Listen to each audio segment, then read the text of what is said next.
সবাইকে good morning. তোমরা সবাই কেমন আছো? আশা করছি সবাই খুব ভালো আছো। আর আজকে আমি আমার হেয়ার কাট ভিডিও নিয়ে চলে আসছি। তবে আমার হেয়ার কাটটা কিন্তু 3 মাস আগেই হয়ে গিয়েছিল। তো কিছু একটা সমস্যার জন্য আমি ভিডিওটা দিতে পারিনি। তো তোমাদেরকে ডিটেলসে সবটাই বলবো, পুরোটাই। কেননা তোমরা আমাকে 2 বছর আগের থেকে আমাকে বলছো হেয়ার কাট করার জন্য। তো তখন আমার বিয়ের 1 বছর হয়নি, তাই আমি কাটতে পারিনি। তো তারপর আমি প্রেগনেন্ট ছিলাম বলে আমি কাটতে পারিনি, হেয়ার কাটটা দিতে পারিনি ভিডিওটা।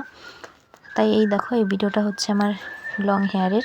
তো এই চুলটাই আমি কেটেছিলাম। তো তখন এই চুলটাই তোমাদের দেখে বলেছিলে শর্ট হেয়ার কাট করার জন্য। তো তখন আমি করিনি।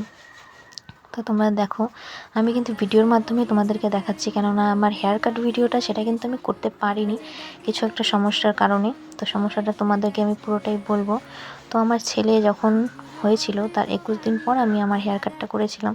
তোমরা হয়তো অনেকে আমার অন্য ভিডিও দেখে বুঝতে পারবে। আর এই দেখো, আমার ছেলের যখন 21 দিন, সেদিন আমি হেয়ার কাটটা করি, কিন্তু ভিডিওটা তোমাদেরকে দেখাতে পারিনি, তার জন্য আমাকে ক্ষমা করে দিবে। আর এই দেখো, এই ভিডিওটা যে তোমরা এখন দেখতে পাচ্ছ, এটা কিন্তু 3 মাস পরের। তো এটা হচ্ছে আজকের। তো আমি এডিট করে দিলাম, অনেক দিন থেকে ভাবছিলাম তোমাদেরকে হেয়ারটা শেয়ার করি, কিন্তু আমি করতে পারিনি কিছু একটা সমস্যার কারণে। তো আজকে আমি দেখো, আমার 3 মাসে কিন্তু আমার হেয়ারটা কিন্তু অনেকটাই লং হয়ে গেছে। তো আমি কিন্তু আরও অনেকটা শর্ট করেছিলাম।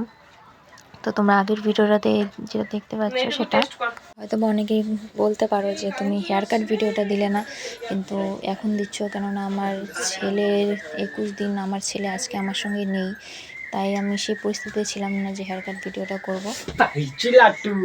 আগের যে শাড়ি পরা হেয়ারটা তোমরা দেখতে পাচ্ছ, তো সেটাই ছিল, আমি তখনকার সেইভাবেই কেটেছিলাম। আর দেখো, এখন অনেকটাই বড় হয়ে গেছে আমার চুলটা, কিন্তু বেশি দিন লাগেনি বড় হতে। তো এরপরে যখন কাটবো অবশ্যই তোমাদের সঙ্গে শেয়ার করার চেষ্টা করব। তাহলে আজকের মতো ভিডিওটা এই পর্যন্তই। ভালো লাগে লাইক, কমেন্ট, শেয়ার।